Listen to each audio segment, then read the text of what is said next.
Hello, sir. How you doing? Yeah, I'm very well. Good weekend. Frantic weekend. We got two firsts. Girls were mounted games competition and two firsts in their relative classes. So I was more excited with the Snickers that they won, but so success there. But yourself? My highlight was I went to the Christmas party a bit early. I know because we're not even in December for the gym that I'm a member of, and thinking that I would pay 20 quid for a ticket and turn up, and then there would be a bar that I could buy beer and things. I turned up empty-handed, and then had to leave the party to walk 100 yards to the local brewery to buy some beer to bring back to the party that I could drink myself. But being the gym, the Christmas party was competitive as well. So there were games and things so tables of people competing against each other. It made for an interesting evening anyway. Right. Oh, it's really good. So you had a bit of a yomp to the bar because you didn't bring any booze. I did, yes. Yeah, you tried to blag somebody else's. Yeah. We've got a LinkedIn user. Who's that saying hello? Give us your name, LinkedIn user. Tell us who you are. We don't know who you are, but good evening to you. Now, I brought a pint. Now, I've got an American one because we've got an American guest very shortly.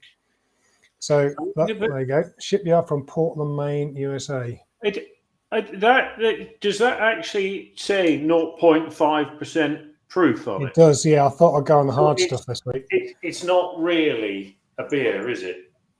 I don't know. I'll tell you in a minute. But thing is, I'm pain of death. I have to go non-alcohol through the week because the boss has said so. So I'm going to give it a go. And what's the reason for this? Hey, because you're not at home, she wouldn't know. Not a porker or anything like that. No. So no, just because we shouldn't be drinking during the week, allegedly. Right. Unlike some other people. Like this. Yeah. Proper. Peter's golden ale. Oh, golden ale. Look, it says there. We're going to rotate the bottle. Can you see that? Yes, I can see that. 0.7%. It's proper beer. Indeed. Anyway, I'm going to say a quick hello to some of the people here. So anybody watching, just say hello like Andrew Sless has done. And it's Mo. Excellent. So welcome, Mo. And we've got Daniel in as well. I've just been communicating with Daniel a few minutes ago. So good to see you. Welcome, Daniel. Now we're going to bring our guest on in a minute, but first, tell us what we're going to be mumping and moaning about this week. Well, I thought this was off the back of the discussion we had last week's session where we were going to call it Interesting Salads. Yes. which I really like the title because that just covers a multitude of sins, really, doesn't it? Yes. But you've renamed it, haven't you, to just Sh1tmeals? Sh1tmeals. Yes. Well, sorry, Sh1T. Are we allowed to swear? Yeah. I don't know. But yeah, interesting salads, Sh1tmeals, and other misrepresentations, I think you added. Indeed. And we've got some cracking misrepresentations coming up soon. So give us an example, Peter. Oh, good example. Okay, then. Well, we're heading towards the Christmas and with the American theme because our guest is in the States, the good old USofA. I can see them in the green room. You can't see them. I can see them. They're fully loaded with a glass of wine as well. We'll bring them in a minute. Excellent. Well, and I just think one of the exports from the United States to us is Black Friday. But why does Black Friday, which in my calendar is only a day, Friday is only a day, that businesses' Black Friday deals are on for the next fortnight? I don't get that. Work? Maybe it's not going to be a debate. It's going to be a question and answer session for our guest. Why? Why is it? Yes. And why have you inflicted Halloween upon us?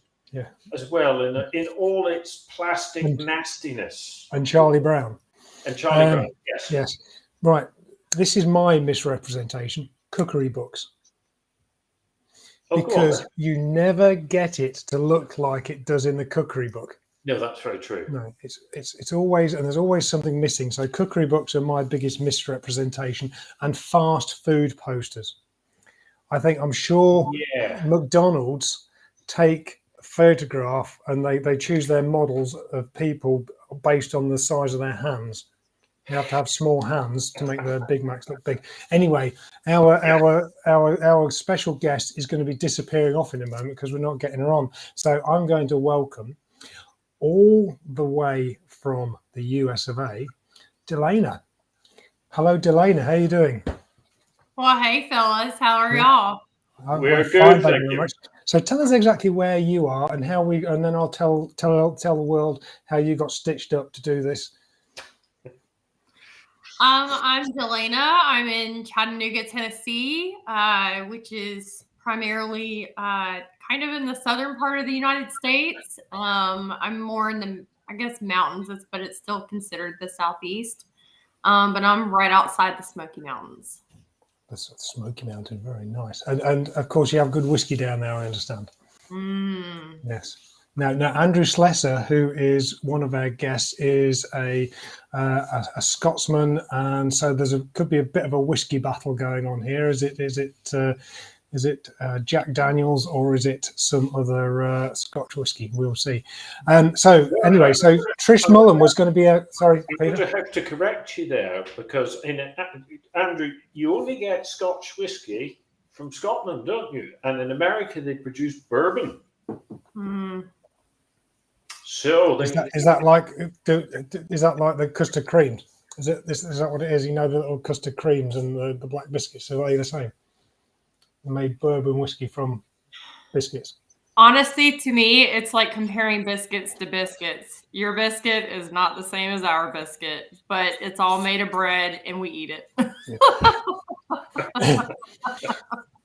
So you've got a couple of great misrepresentations. So give us a little bit of a flavour of some of the things that are misrepresented in your mind.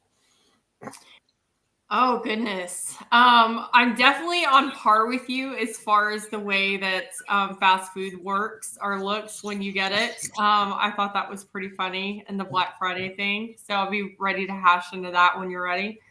But I would say misrepresentation. Something that you and I discussed was when I'm feeling a little bit on the spot. I'm usually not, but was when I met my husband Gordon. I went into a hardware store, and I thought what I was going in for was someone to teach me how to make a lamp. This is pre-Pinterest. We didn't even have apps on phones at this time. I went in there and eventually met this guy, and thought he was going to show me how to build a lamp. And it turns out that he was helping someone else after I'd been looking for him. So when I finally found him, he was very much grumpily told me that I had to wait for him to finish up with his current customer that he was helping. So he was a grumpy hardware operative at this point. Yes. Yeah. Yes. But I had to wait because he was the electrician, or he knew the electrical stuff, and I don't. So anyways, I was waiting, and this very nice customer, at least very nice to him, had told him, hey, you know what? Go ahead and help her out. She's way prettier than I am. You should be talking to her, not me. And so that went on, and he came over and helped me, and I explained what I needed, and he saw my badge. I had just gotten off work. He saw my badge that said Navy Fed on it. And he's like, oh, you work there? And I was like, yeah. And he's like, oh, I bought a Jeep from there, or I bought a Jeep and got financed through there. And I was like, oh, okay. In my head, I'm like, oh, good for you. Like, we all buy cars. So he went and he looked at my name and realized that I was actually the one who helped him when he was calling in, because I was the one who spotted in his paperwork that the dealership was overcharging him by $3,000. And it's me who went to bat as a loan officer with the dealership to lower their price. So then that way he was paying a fair deal. And all of a sudden he went from this grumpy scruffy hardware guy to this super apologetic, super nice person. And we talked for about an hour, but I did not realize walking into a hardware store that, for one, I was going to meet a guy who worked at a hardware store that was also active duty. So there's that misrepresentation. But also how grumpy he was not when he found out who I was. So we had multi-level misrepresentation. So we had a grumpy guy. We had misrepresentation from the car company who were trying to fleece grumpy guy, and then we had a girl comes in to get help and meets grumpy guy who ends up being a nice guy and marrying her. Yeah. Yeah. So that's quite a story, isn't it? It was actually started funny. I went from being the damsel in distress to him finding out that I was the one who saved him. So it was pretty cute. His knight in shining armor. There you go. Mm-hmm. So what's this we've got from Andrew? Jack Daniels is not a bourbon. Oh, here we go. Oh. Well, I don't know about these things. I don't either. I will stick with my high alcohol shipyard ale. Yeah, definitely. Well, RAF standard ale, I would think. Not really up to the job. Not really up to the job. Well, and I was under duress. I just agreed.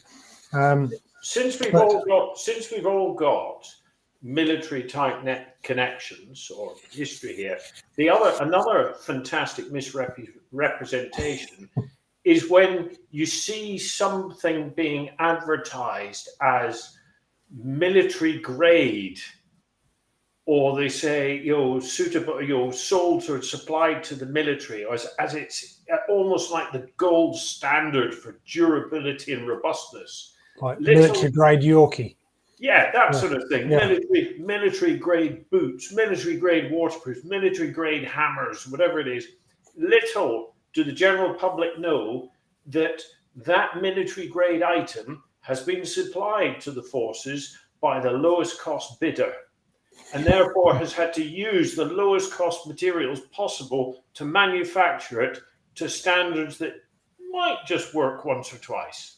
So it could be represented as cheap as chips grade then. It could be, yeah. Actually, pretty much a euphemism for crap, basically. Military grade torches. I'm still stuck on the fact that when you refer to the misrepresentation of a dog and then you see a chihuahua and you wonder where the dog is. Oh, don't get me started on dogs. Don't get me started. Dogs wearing coats. You brought up Yorkie, so we went there. Dogs wearing coats, dogs in carry, dogs in pushchairs, dogs sitting at tables and cafes and things like that. The world has gone nuts. Absolutely nuts. Do you know?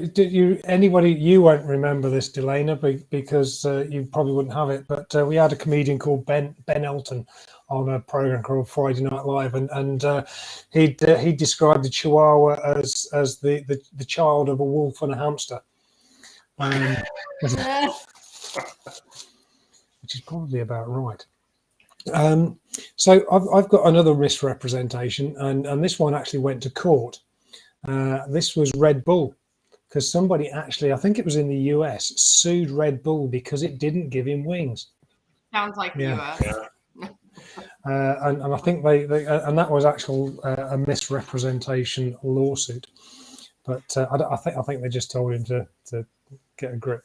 There was the very famous lawsuit in this country in the late 1980s about Jaffa cakes, whether Jaffa cakes are a biscuit or a cake. Do you have Jaffa cakes in the States? It sounds familiar. They're like a soft, spongy biscuit with an orange, well, it's actually apricot jam they put in it with dark chocolate over the top. Very, very easy to eat a whole box of them in one sitting. They're absolutely gorgeous. Very good for you, obviously, because they've got orange in them. It counts as one of your 5 a day. Of course. Yes, your preservative. Yes. But the principle of it. Oh, yeah, there we are. Jaffa cake. Just bear with me. There you go. Yeah. So there's Jaffa cakes. A cherry Jaffa cake. Cherry Jaffa cake. Have you had them? No. They are good. Are they? They are Anyway, good. Jaffa cakes went to court, big lawsuit about it, Delena, saying they would, because it was the tax man trying to take the company who manufactured them because they weren't paying tax, because in this country, cake is seen as a food. Biscuits are a treat along with sweets and things like that. So on sweets and things and biscuits, you've got to pay VAT, food, etc., cakes included, you don't have to pay VAT. And basically the crux of the case came down to what happens to a cake when it goes stale. It goes dry and crispy. A biscuit goes soft. And Jaffa cakes happen to go dry and crispy, even though they're the size of a biscuit and come in a biscuit-shaped box. And they won. Good thing we wasted good taxpayer money on that one. Absolutely. That's all I keep thinking. I mean, it's already cut over here. If you pay, well, it depends on the state, but most of the time, if you pay any tax on food, it's pre-prepared food. So if you go into a deli and you get a rotisserie chicken, that's pre-prepared food. Yeah. So you're buying something that they made. Then you pay tax on that. But anything else in the grocery store, pretty much you don't, for the most part, you don't pay tax on. It's only pre-prepared food. So we don't care if you're buying a Little Debbie or if you're buying an apple or whatever, you're not going to pay tax on it. I think that's splitting hairs as far as whether if it's cake or if it. I mean, you can almost it's got preservatives in it. If you think about it, toast eventually goes soft as well, or it could stay hard depending upon the environment. I live in a humid area. So if you put jam on toast, wouldn't jam on toast be the same as a Jaffa cake? Yeah, we should have got Susan Brown, who's the world's authority on Jaffa cake. But this is a misrepresentation in Jaffa cakes because Jaffa is a type of orange. So how can they have Jaffa cakes with cherry flavour? And of course, Jaffa, the word Jaffa has connotations in military circles, doesn't it? Was it Jaffa or Jaffa? Oh, I don't know that one. Yes, we'll move on from that one. Something about a forward observer. I feel like there's an inside joke here, and I'm not in it, but we're going to in the military, I will use, you can bleep it out as you see fit, but in the military, it stands for just another fat administrator. Oh, okay. It's a bit like Remph.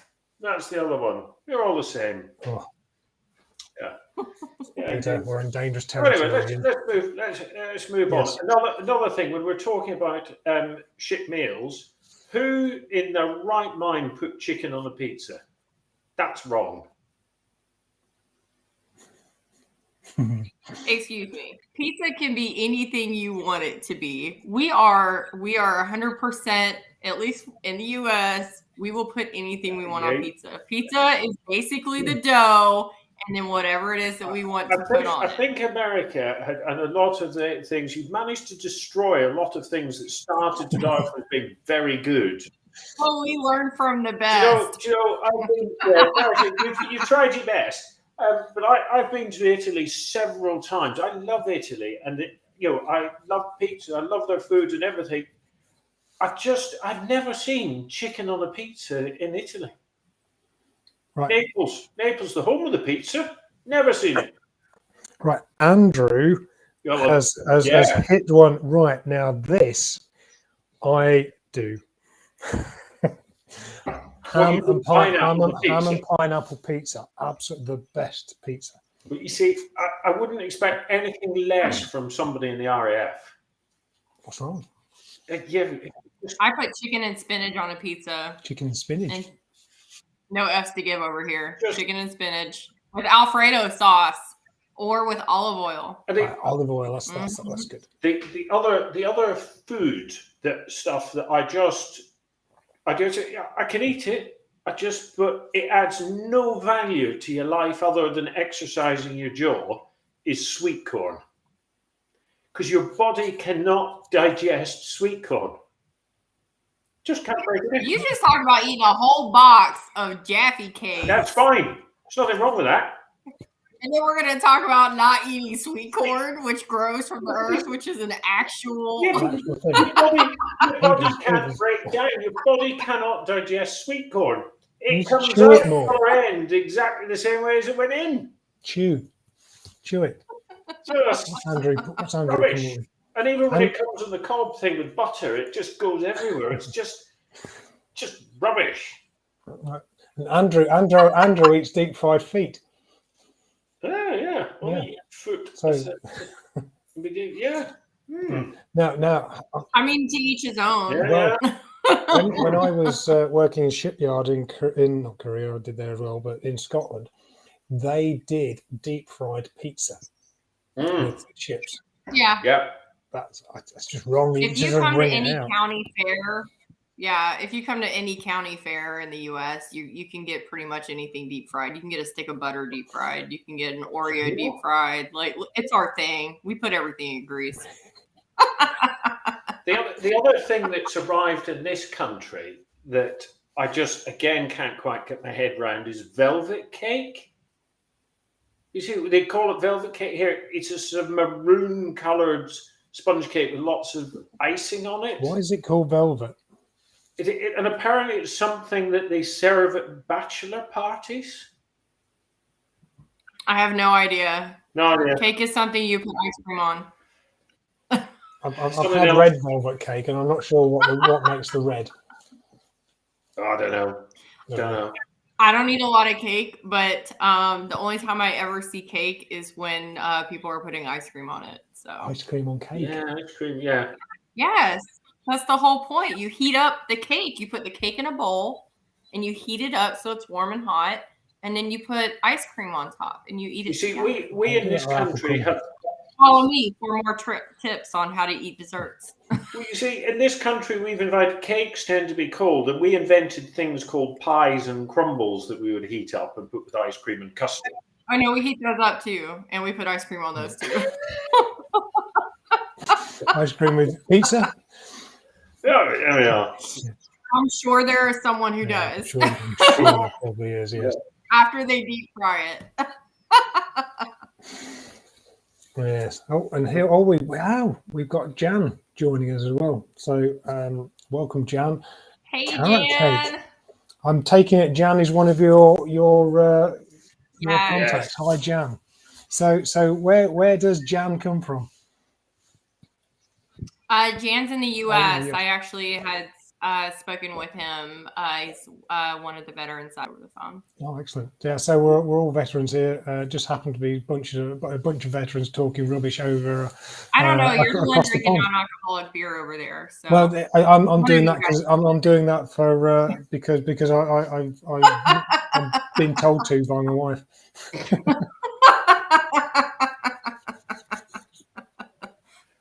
It's actually not bad. Do you know that is the best non-alcoholic beer I've had? And it's from Portland, Maine. Could I just point out I have no intention of finding out. Okay, that's fine. Yeah, none at all. It's not bad actually. That's probably I was going to say my go-to non-alcoholic beer, but I'm not going to go there. I'll be back on the red wine tomorrow.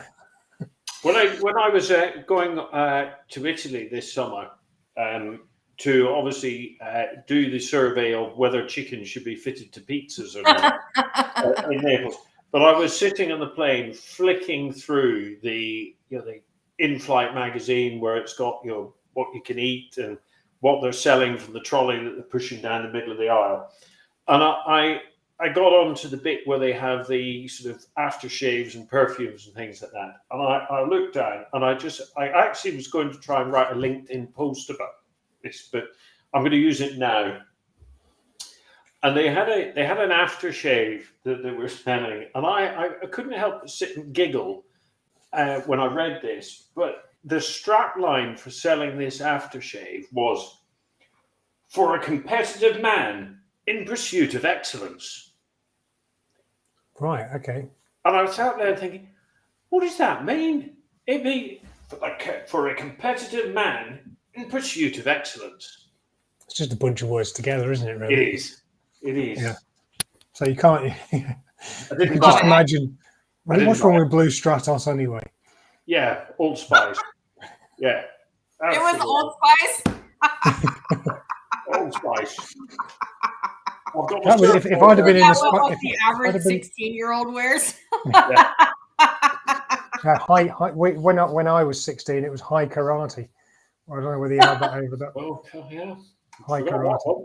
Yeah. I didn't wear Old Spice when I was 16, but I will never forget my brother, like on the weekends, coming out of the bathroom and he smelled like he took a hoe bath and Brute cologne. And it would bring you out in a nasty skin rash as well. And if you put it on today, it'd probably peel your skin. Exfoliation. A chemical peel. The cheap way. Well, these are other misrepresentations, aren't they? Old Spice, surfers. Yeah. People riding horses through waves and things like that. Other crass misrepresentations. Nobody does that.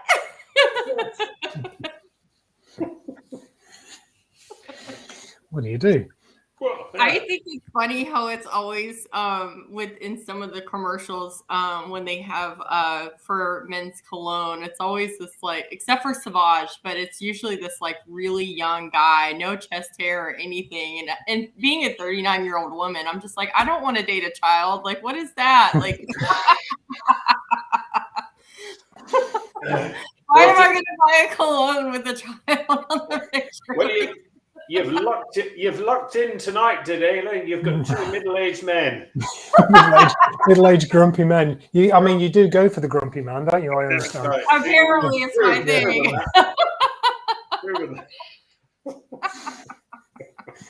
Yeah, there we go. My final misrepresentation is, and this is a very topical one at the moment. Andrew, put your fingers in your ears because I don't know which way you go, but indie ref. Oh. Indie ref over here is independence referendum in Scotland. They were only going to have one in a generation, and now they're trying to get a second. Unless you don't get the answer you want, and then That's you just it, keep having one, and then until you get the answer you want, or the one person wants it. But that's what you get, Delana, just so you're clear. When as a nation you vote in as your leader somebody who used to be a children's entertainer. Is that right? Or is it mixing up with Jimmy Cranky? I mean, we voted in Trump, so where are you getting at? No. Oh, dear. Right, moving on. Somebody give me another misrepresentation, quick. But,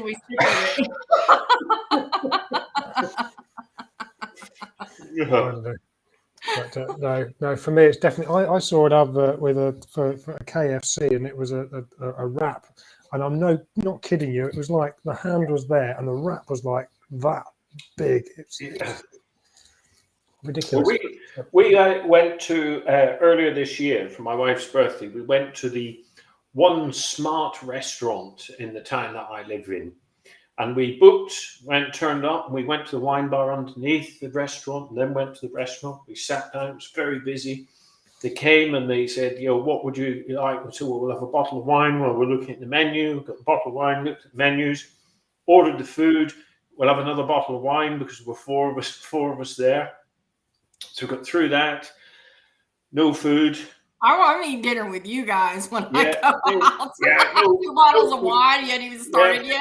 2 bottles of wine down. No food yet. Tried to get another wine. Can we have some more wine, please? Yes, of course, sir. No wine, no food. No wine, no wine, no food, no food. Finally, food arrives. Well, for the 4 main meals that we'd ordered, the main courses arrived. 2 arrived. So we put those down, and being polite people, we sat and waited for the other 2. Mine was one of the meals that was going to be late to arrive. 3rd one arrives, which wasn't mine. Mine arrives last. You've got everything you would like? Yes, please. Could we have another bottle of wine, please? We've been Might as well grab 2. Yeah, get 2. Whilst you're at it. And so we sat down. And I had ordered, it doesn't matter what I'd ordered. So we said, right, let's dig into this. My mouthful of food. My meal was stone cold, absolutely stone cold. So the waiter comes back and says, "Is everything happy with your meals?" I said, "Well, no, actually, I can't eat this because it's stone cold. Hasn't been good." So, "Oh, well, I'll just take it away and get it heated up for you." No, you won't, because I'm paying 20 quid, $25 or whatever it is, 20 quid for this meal. $20 nowadays. Taking it and putting it in the microwave to bring it back because I'm paying for this to be fresh. "Oh, I'll take it away and I'll get the chef to cook you another one." No, you won't, because everybody else should have finished and I'm going to be sitting here like nobby no mates eating my meal. It was just bollocks. Anyway, there's my misrepresentation. That's a new word. Is that a vet or a misrepresentation? Or bollocks. Yeah. Right. This is a misrepresent. You can't really see that because of the. Let's see if I can see it. There are not 4 cheeses in that pizza. No, there's not. There's not. It doesn't look like there's 4 cheese on that pizza. But just down here, you have the word serving suggestion. Oh yes. Okay? So yeah, you're buying a pizza, and the serving suggestion is. Yeah, it's a pizza. You can't really serve it any other way, can you? Yeah. And then, Oh, it's a single serving. yeah, and then serving suggestion for bacon. On a slice of bread. Yeah, serving suggestion for hummus in a bowl. There was the serving suggestion for ketchup. Anyway, all right. There was the supermarket in this country that served sausage rolls. This is and they served. It was advertised as an ambient sausage roll. I'm still to this day not quite sure what an ambient sausage roll is.